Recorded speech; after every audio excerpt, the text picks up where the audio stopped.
Welcome students. 10th standard students, உங்களுடைய Tamil public எக்ஸாமை நாளைக்கு ரைட் பண்ண போகிறீங்க. எக்ஸாமை சிறப்பாக ரைட் பண்ணுங்கள். எல்லாருக்குமே all the best. 10th mark பார்த்தீங்கன்னா ரொம்ப இம்பார்ட்டண்ட். அதை கவனத்தில் வச்சுக்கிட்டு எக்ஸாமை சிறப்பாக ரைட் பண்ணுங்கள். நீங்கள் படித்ததுலேருந்து தான் பார்த்தீங்கன்னா கேள்விகள் வரப்போகுது, புக்கில் இருந்து தான் வரப்போகுது. அதனால் எந்த விதமான பயமும் வேண்டாம். எக்ஸாமை எந்த விதமான ஃபியரும் வேண்டாம். எக்ஸாமை சூப்பராக ரைட் பண்ணுங்கள்.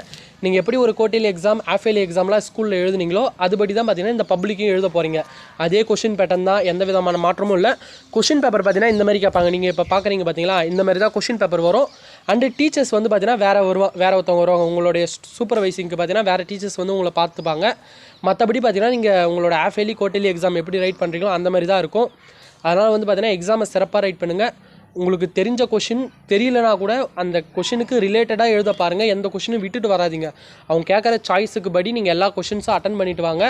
எக்ஸாம் வந்து பார்த்தீங்கன்னா சிறப்பாக ரைட் பண்ணுங்கள். இந்த வீடியோவில் பார்த்தீங்கன்னா ப்ரீவியஸ் இயர் பப்ளிக் எக்ஸாமில் எழுதின ஒரிஜினல் கொஷின் பேப்பர்.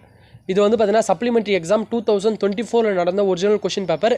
இந்த கொஷின் பேப்பர்லேருந்து கொஷின்ஸ் கேட்க வாய்ப்புகள் இருக்குது. நான் இதில் எது ரொம்ப இம்பார்ட்டன்ட் கொஷின்னு சொல்கிறேன். அதெல்லாம் படிக்கலைன்னா ஒரு டைம் படிச்சுக்கோங்க. அண்ட் இது பார்த்தீங்கன்னா உங்களுக்கு மாடல் கொஷின் பேப்பர். இப்படி தான் பார்த்தீங்கன்னா உங்களோட பப்ளிக் எக்ஸாம், நாளைக்கு நடக்கிற பப்ளிக் எக்ஸாமுக்கு இந்த மாடலில் பார்த்தீங்கன்னா கொஷின் பேப்பர் வரும். அதனால் வந்து பார்த்தீங்கன்னா எக்ஸாமை சிறப்பாக பண்ணுங்கள். ஃபஸ்ட்டு பார்த்தீங்கன்னா உங்களுக்கு 1 மார்க்ஸ் பொறுத்த வரைக்கும் 15 1 மார்க்ஸ் கேட்பாங்க. மறக்காமல் நம்ம சேனலை சப்ஸ்கிரைப் பண்ணி வச்சுக்கோங்க. இந்த வீடியோக்கு லைக் போட்டு உங்கள் ஃப்ரெண்ட்ஸுக்கும் ஷேர் பண்ணிவிடுங்க.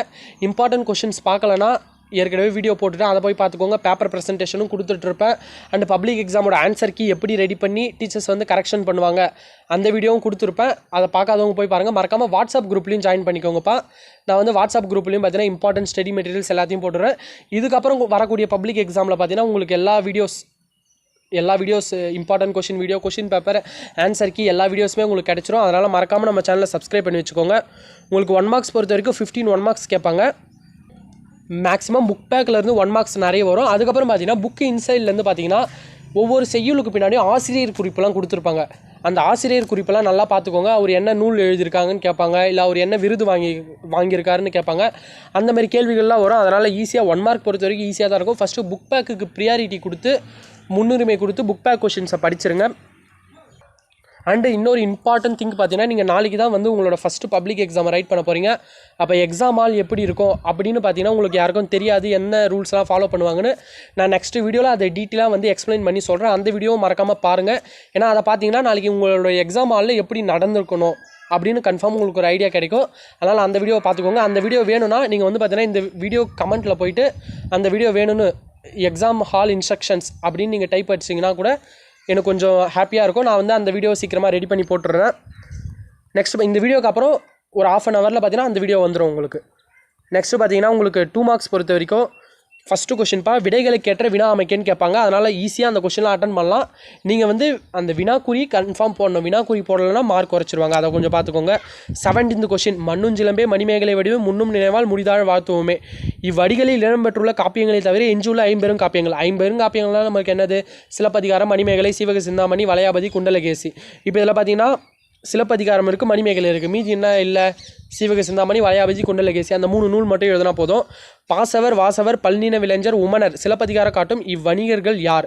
அப்போ நீங்கள் ஒவ்வொன்றத்தை எழுதி இவங்களாம் யாருன்னு எழுதினா போதும். அப்புறம் பார்த்தீங்கன்னா வறுமையின் காரணமாக உதவி கேட்டு வருபவரின் தன்மானத்தை எள்ளி நகையாடுவது குறித்து குறளின் கருத்து என்ன? திருக்குறள்லேருந்து அந்த கேள்வி. வருங்காலத்தில் தேவையென கருதுகின்ற செயற்கை நுண்ணறிவு பொருந்த 2 அறிவியல் கண்டுபிடிப்புகளை குறிப்பிடுக. இதை நீங்கள் ஓனாக கூட எழுதலாம். உங்களுக்கு தெரிஞ்சிருந்தால் ஓனாக எழுதுங்க. ஏன்னா எல்லாமே புக் பேக் கொஷின்ஸ் தான் மேக்ஸிமம். திருக்குறள் கன்ஃபார்ம் கேட்பாங்க. திருக்குறள் பொறுத்த வரைக்கும் நம்ம ஈஸியாக மார்க் அட்டன் பண்ணலாம். எப்பொருள் என தொடங்கும் திருக்குறள். எப்பொருள் யார்வாய் கேட்பினும் அப்பொருள் மெய்ப்பொருள் காண்பதறிவு. அதை எழுதிட்டு நீங்கள் மேலே திருக்குறள்னு போட்டு திருவள்ளுவர்னு போட்டிங்கன்னா போதும். அது உங்களுக்கு தெரியலனா கூட விட்டுருங்க. திருவள்ளுவர் ஸ்பெல்லிங் தெரியாமல் தப்பெல்லாம் எழுதாதீங்க. திருக்குறள் மட்டும் கரெக்டாக எழுதினா போதும். ரெண்டாவது பிரிவு 2 பொறுத்த வரைக்கும் 5 2 மார்க்ஸ் அட்டன் பண்ணி, இது ஜென்ரல் 2 மார்க்.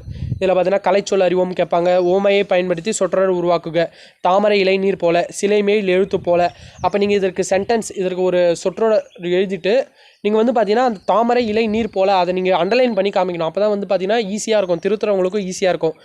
பொறித்த பகுபத உறுப்பிலக்கணம் அதை பார்த்துக்கோங்க. அப்புறம் தஞ்சம் எளியர் பகைக்கு இவ்வடிக்குரிய அசைகளையும் வாய்ப்பாடுகளையும் எழுதுக. இதை பார்த்துக்கோங்க. அப்புறமேட்டு எம்ப்ளம், பிலீஃப் அப்படின்னா என்னென்ன கலைச்சொற்கள் கேட்குறாங்க. செவி மாற்றுத்திறனருக்கான வினா, இது வந்து பார்த்தீங்கன்னா காது கேளாத மாணவர்களுக்கான வினா. இதை நீங்கள் அட்டன் பண்ணக்கூடாது. அப்புறம் பார்த்தீங்கன்னா எதிர்மறையாக மாற்றுக. மீளா துயர், எழுதா கவிதை, இதை வந்து எதிர்மறையாக மாற்ற சொல்கிறாங்க.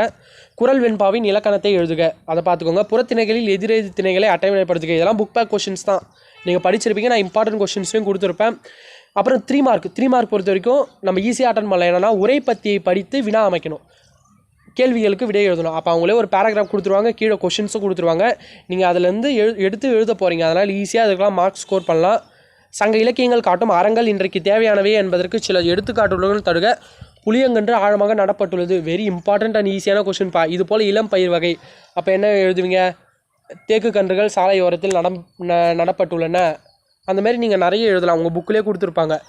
அப்புறம் வந்து செய்யுள்ளிருந்து 3 மார்க் பார்த்தீங்கன்னா மன்னன் இடைக்காடனார் என்ற புலவனுக்கு சிறப்பு செய்தது ஏன்? முதல் மழை விழுந்ததும் என்னவெல்லாம் நிகழ்வதாக கூப்பாரா கவி பாடுகிறார். அப்புறம் ஒரு மெமரி போயம் அன்னை மொழியே, வெரி ஈஸியான போயம். அப்புறம் நவமணி என தொடங்கும் தேம்பாவணி பாடல். உங்களுக்கு பொறுத்த வரைக்கும் பார்த்தீங்கன்னா ஒரு மெமரி போயம் பொறுத்த வரைக்கும் கரெக்டான ஸ்ட்ரக்சரில் இருக்கணும்.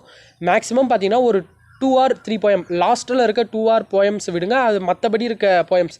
இப்போ 9 ஏழு இருக்குன்னா மேக்ஸிமம் 8, 9 அந்த 2 ஏழில் இருக்க மெமரி போயம் விட்டுட்டு கூட மீதி எல்லா மெமரி போயமும் தெளிவாக படிச்சுக்கோங்க. ஏன்னா நமக்கு ஒன்று ஃபஸ்ட் ஹாஃப்லேருந்து கேட்டாங்கன்னா இன்னொன்று செகண்ட் ஹாஃப்லேருந்து கேட்கக்கூட வாய்ப்பு இருக்குது. அதனால் நீங்கள் ஒரு 6, 7 ஏழு இருக்க மெமரி போயம் எல்லாத்தையும் தெளிவாக படிச்சிருங்க. பிரிவு 3 பொறுத்த வரைக்கும் உங்களுக்கு அணியை விளக்கணும். அவங்க திருக்குறள் கொடுத்துருவாங்க, அணி எழுதணும், நீங்கள் தான் கண்டுபிடிச்சி எழுதணும். அப்படி இல்லைன்னா அவங்க அணி பேரே கொடுத்துட்டு அதை விளக்கி எழுத சொல்லுவாங்க. அப்புறம் இந்த கொஷின் பார்த்துக்கோங்க. அப்புறமேட்டு அழகிட்டு வாய்ப்பாடு, ஈஸியாக மார்க்ஸ் ஸ்கோர் பண்ணுற இடம்ப்பா. அப்புறம் நமக்கு 5 மார்க்ஸ் கேட்பாங்க. திருக்குறள்லேருந்து கொஷின், வள்ளுவம் சிறந்த அமைச்சருக்குரிய இலக்கணங்கள் என்ன? சிலப்பதிகார மறுவுருப்பாக்க வணிக வீதிகளை இக்கால வணிக வளங்களோட ஈஸியான கொஷின் தான். அப்புறம் என்னது கொஷின் பார்த்தீங்கன்னா கடிதம் எழுத சொல்லுவாங்க. இது பள்ளி திடலில் கிடைத்த பணப்பையை உரிய விரைவும் ஒப்படைத்ததாகவும் அதற்கு பாராட்டு பெற்றதையும் பற்றி வெளியூரில் இருக்கும் உறவினர் ஒருவது கடிதம். அப்போ கடிதம்னா என்ன எழுத போகிறீங்க? பேசிக்காக அந்த ஸ்டெப்பை வந்து ஃபாலோ பண்ணணும். நேற்றே ஒரு வீடியோ போட்டிருப்பேன், எப்படி உங்களோட ஆன்சர் கீழே எப்படி கொடுத்துருப்பாங்கன்னு அதில் டீட்டெயிலாக சொல்லியிருப்பாங்க. அந்த வீடியோவை போய் பார்த்துக்கோங்க, அது உங்களுக்கு ரொம்ப யூஸ்ஃபுல்லாக இருக்கும். காட்சியை கண்டு கவிஞரை எழுதுக, மேக்ஸிமம் 10 லைன்ஸ் எழுதுங்க. அதுக்கப்புறம் பார்த்தீங்கன்னா உங்களுக்கு உறுப்பினர் படிவம் ஈஸியாக நீங்கள் அட்டன் பண்ணுற கொஷின்ப்பா. அப்புறம் இன்சொல் பேசுவதால் விளையும் நன்மைகள் மற்றும் தீய சொல் பேசுவதால், அப்போ நீங்கள் ஒரு பாக்ஸ் போட்டுட்டு இன்சொல் பேசுவதால் ஏற்படும் நன்மைகள், தீய சொல் பேசுவதால் ஏற்படும் தீமைகள்னு நீங்கள் பாக்ஸ் போட்டுட்டு நீங்கள் இன்சொல் பேசுவதால் ஏற்படும் நன்மைகள் என்னென்ன அப்படின்னு என்னென்னு பார்த்தீங்கன்னா உங்களோட நட்பு உறவுகள்லாம் பார்த்தீங்கன்னா இன்னும் கொஞ்சம் நல்லா நீங்கள் வந்து வச்சுக்கலாம். உங்களோட ஃப்ரெண்ட்ஷிப் வந்து பார்த்தீங்கன்னா நல்லா ஸ்ட்ராங்காக இருக்கும். அதே தீய சொல் பேசுனீங்கன்னா உங்ககிட்ட யாரும் வரமாட்டாங்க அப்படின்னு நிறைய பாயிண்ட்ஸ் இருக்குது, யோசிச்சு எழுதுங்க. அதெல்லாம் மொழிபெயர்க்கவும் எழுதலாம். அப்புறம் பார்த்தீங்கன்னா லாஸ்ட்டு நமக்கு 8 மார்க் பொறுத்த வரைக்கும் தமிழின் சொல்வளம் பற்றியும் புதிய சொல்லாக்கத்திற்கான இம்பார்ட்டன்ட் கொஷின். ஜெயகாந்தன் நினைவு சிற்பிதழை வார இதழ் ஒன்று வெளியிட்டு இருக்கிறது, அது இம்பார்ட்டன்ட் கொஷின்ப்பா. கோபாலபுரத்து மக்கள் ஈஸியான கதை. அப்புறம் பாய்ச்சல் கதை, அதை ரெண்டுத்தையும் பார்த்துக்கோங்க. அப்புறமேட்டு பார்த்தீங்கன்னா உங்களுக்கு குறிப்பு கொடுத்துருவாங்க, அதை வச்சு நீங்கள் கட்டுரை எழுதணும். அப்போ அவங்க குறிப்பு சட்டகம் போட்டு ரைட் பண்ணுங்கள். கண்டென்ட்டை வந்து நீங்களே க்ரியேட்டிவாக யோசித்து எழுதுங்க. தமிழ் பொறுத்த வரைக்கும் நீங்கள் புக்கில் இருக்கிறது தான் எழுதணும் இல்லை, புக்கில் இருக்க கான்செப்ட் கரெக்டாக இருந்தால் போதும், சரிங்களா? அதை தான் எதிர்பார்ப்பாங்க. எக்ஸாமை சிறப்பாக ரைட் பண்ணுங்கள். நான் நெக்ஸ்ட் வீடியோவில் வந்து பார்த்தீங்கன்னா எக்ஸாம் இன்ஸ்ட்ரக்ஷன்ஸ், எக்ஸாம் ஹாலில் எப்படி நடந்துக்கணும் அப்படின்னு நான் டீட்டெயிலாக ஒரு வீடியோ ரெடி பண்ணி கொடுக்குறேன். அதை நீங்கள் பார்த்தீங்கன்னா உங்களுக்கு எக்ஸாமுக்கான ஃபியரே கொஞ்சம் போன மாதிரி இருக்கும். Okay students,